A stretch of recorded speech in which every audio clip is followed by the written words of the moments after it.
Good morning. It's good to be back. So Doris asked me really to have a look at the kind of challenges that I could see, the opportunities, what was working, what needed to work more effectively. And it's been great to walk around and to do that and to listen and to hear. What I wanted to do before that, though, was actually just say what a privilege it has been to be asked to come and present here. When I said yesterday that Ontario had invented knowledge mobilization, I wasn't being flippant. I wasn't trying to just increase the number of tweets that I had, which it did seem to work, though. It was pretty good. I might try it different places. Yeah, Paris invented knowledge mobilization. Seems to work. But I wasn't. But that kind of it stretches more broadly, right? Because it's not just knowledge mobilization. It's about a culture. It's about an ethos. It's about an approach where for 11 years it's been thought meaningful enough to bring together policymakers, educators, and researchers together into one place. And internationally, that's really well respected, and that goes a long way. And people are talking about this symposium. People talk about the Ontario way. And to be asked, for me, it was kind of the holy grail to be asked to come here. So thank you very much. It is I am very privileged. But also, just to say, I've read the strategy documents, I've read Achieving Excellence, I've read the other things that were sent to me on where you're going, and I know these things have been around for a couple of years, but to my mind, they put Ontario in a very exciting place. It's very inspirational to read that about achievement, to read that about equity, to read that about well-being. But it kind of reaffirms in my mind that these things have to be driven through evidence, so I think that's very exciting. In terms of what I've seen, it's been fascinating. A range of subjects covered across those areas of equity, well-being, and so on. People being passionate about education. A lot of people talking about how they've tried to turn around their communities, doing the best they can for their people. People bringing together different ideas, subject areas, such as experiential learning, along with kind of history and maths and other forms of pedagogy. Approaches to network and connecting research that show great promise, ranging from Nair to Ripple, and so on and so forth. So those are the fantastic things I've seen. But I don't want to labour the point and give you big heads and whatever else. No, I think that's enough. That's enough.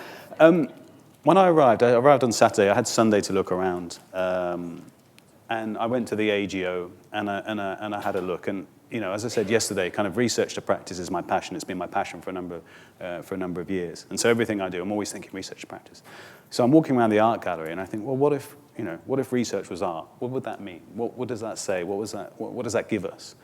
And if you think about the way artists have tried to interpret and present the world in different ways, ranging from the kind of very photographic artists who try and paint a very like representation of the world to the kind of impressionists who are saying, actually, we can't properly represent the world. All we can do is show you examples, show you how a few strokes can make Big Ben. Or if we look at the cubists or the vorticists or the old masters, all these people who use different interpretations of the world to say, this could be different. We can challenge the status quo. We don't have to think about things in the same way. So I was thinking, what if research was art? What would that mean? And essentially then it becomes something that's more akin to maybe a lamppost than a signpost, something that means you can actually think about things in different ways. Anyway, I stopped thinking about that and I went for a walk around a shopping mall. And then I started to think, okay, well, what if research was a consumer good, right? What if it was, a jumper, or if it was a watch, and what kind of brands of research can you get? You can get, Rolex research, you can get Casio research, you can get Paul Smith research, you can get Zara research, right?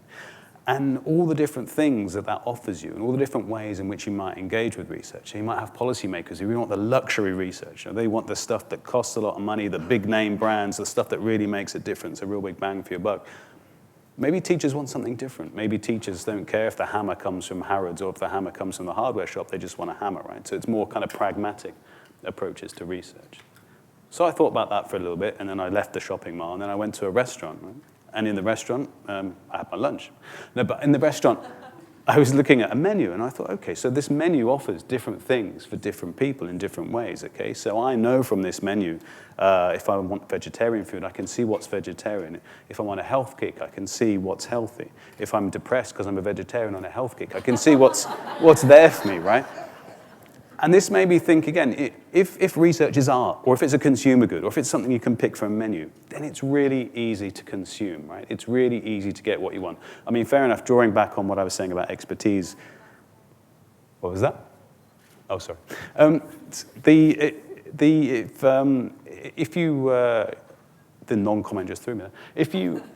If you're choosing stuff from an easy selection to choose, it's fine. But research isn't like that, and this is the real issue. So the issues with research are you need access, right? You need to be able to read, interpret, assess. There needs to be an understanding of whether there's a firm body of research or whether there is kind of scant research, and actually research is just there to provide ideas, okay?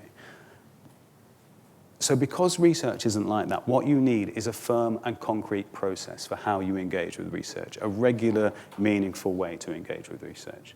Now, I opted to explore this in research learning communities, and I talked about those yesterday. I talked about the need for cycles of inquiry, for expertise, for having the right people in the room, for having professional learning environments. But there might be different routes and different routes for people to pursue. But unless there's that driver, unless there's that kind of the aspect that leads to engagement from that inspiration and ends in some kind of outcome, then we don't get very far. So I guess my first thought is that if we think about this symposium as an art gallery, it provides inspiration for us. It provides something that challenges, and it provides something that makes us feel enthused and happy because we found a new way of thinking about life. But the important thing is not that we just buy a postcard or a fridge magnet and we go home and we forget. The important thing is that we take that inspiration and then we act on it, and then we can use it and we can keep going through and we come up with outcomes. So the second thing, I went out for a drink last night with some colleagues from one of the school boards. And as the evening went by, they imparted a lot of very powerful wisdom on me. And as the evening went by, that got more and more powerful and more wise. And they were telling me things about research use and innovation and the way relationships work within and across their board. And if only I'd written it down, I could share that with you now. But it was pretty good. But one of the conversations we did have was about the way in which that board had a particular network, a particular way of working, that was clear to me that stretched beyond the work life. There were certain relationships. And the way they described this was that actually these relationships at this particular level, this hierarchical level, were going to operate in very different ways from other boards that were different in size. And this is, it became clear that because the size of the school board varies and because the levels you have, the level of relationships you have at different hierarchies vary, it just seems a bit tricky to give specific individuals roles for research use, for innovation, for kind of scale up. And actually what you need to do is kind of look at clusters, look at kind of clusters that are working together, and start to drive innovation, start to drive scale up from those clusters. This cluster needs to be the unit of analysis. We can't just say, okay, school boards, you need to do this, because it doesn't work like that. It needs to be, okay, what's the most effective unit within a school board that can drive innovation? And that kind of means we need to have links into those clusters, whether those clusters are individuals or schools. You need sites or people that are in charge of innovation within the clusters and that provide those new ways of thinking, of innovation. And you need the means through which to innovate and to make sure that innovation is shared. But thinking back to what Chris Deedy said, he talks about scale-up as being something about adaptation and not adoption. But there are challenges here, right? There are challenges to how you adapt. And we need to think about the processes we have and how, if we're having these clusters, how these clusters might start to adapt.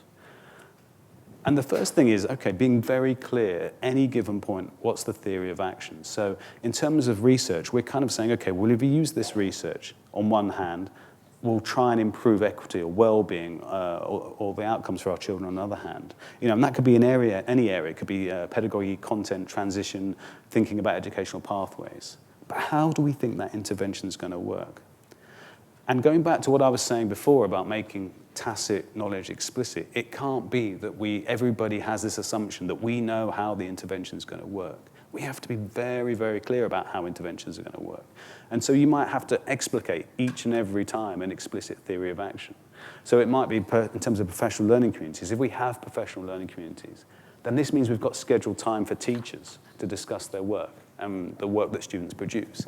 And then if teachers are discussing their work and the results, then they'll be able to learn from each other's success. And if they can do that and learn from each other's success, then they'll be able to draw on the expertise of their colleagues. And if they can do that, they'll be able to incorporate successful strategies into their practice. And if they can incorporate successful strategies in their practice, then students benefit from better learning, and therefore learning increases. So that, you have to be that kind of detailed to understand why something's going to matter. Otherwise, you can't really begin to share that or scale it up or move it across. And that's quite tough.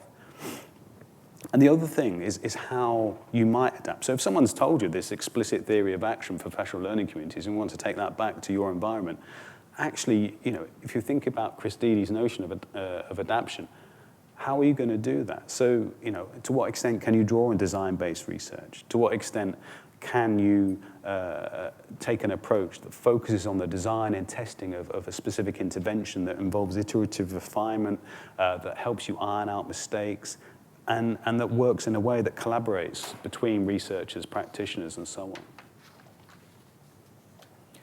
So I guess the challenge here is, what are our processes?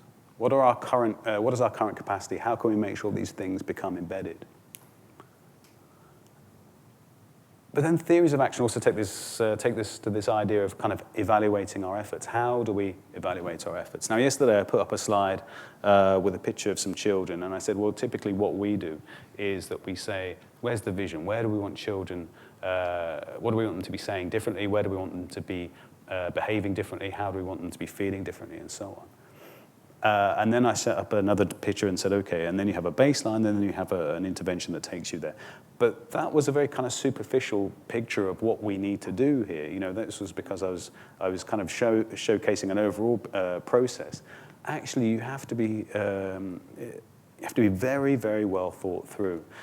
Things need to be constantly monitored at each stage. So not only that, you have to look at the potential threats and the things that potentially amplify what's going to work. So you may have to keep measuring, are teachers attending all the training days you're putting out there? Are they gaining, or are they gaining not different changes in the pedagogy needed to sustain what you're doing? Are they reluctant to accommodate new approaches? Are teachers moving year groups? And is that a problem? Is the knowledge being lost? Conversely, are teachers engaging confidently or consciously with the professional knowledge? Are pupils happy with this kind of more open-ended approach, or do they prefer the traditional approach? And so on. So you have to think about all these different types of evidence you need to capture. And again, that's quite a complicated thing to do. So impact data is not just about the beginning and the end. It's not just about where do we start and where do we end up. It's about how are we getting there, and which point is this journey breaking down, and do we need to worry about that? So we need an impact to evaluation that kind of helps us take that, but also helps us make comparisons. We need comparative data that we can use at any point, at any school, or any board, or any group of boards, or even the province, to be able to say, these things are working here.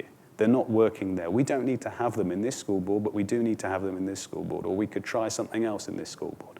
So once you have that data, once you have that information, you can start making those types of comparisons. So I think really then, my reflections are that it has been a privilege. It has been fantastic. I've enjoyed myself immensely. But I think there are challenges, and I think there is kind of moving forward progress to be made in terms of scaling up and out and knowing that people have done a good job. But I just wanted to kind of finish by thinking back to what Chris Deedy said last night. We had dinner, and he had this, he said something that I thought was very, very wise, and I hadn't even started drinking at this point. Maybe I had. But about this idea of 10 minutes more. He said, if you look at gaming research, if you look at what happens in the gaming industry, they have this notion of 10 minutes more, where how do they get kids to keep playing just for another 10 minutes, just for another 10 minutes, just for another 10 minutes? It's clear. I don't even have to tell you, it's clear that that could easily apply to education, right? How do you get kids wanting to learn just for another 10 minutes and another 10 minutes? And just returning to the metaphor of the art gallery and keep thinking about the whole range of research that's out there and the kind of whole way that research might help and inspire us. Where else can we turn? How can we reframe the problem? What can we learn from marketing research, from other forms of research that exist to try and change our problems. We've got marketing research that tells us how we want people to consume, how we package things up so that they appeal.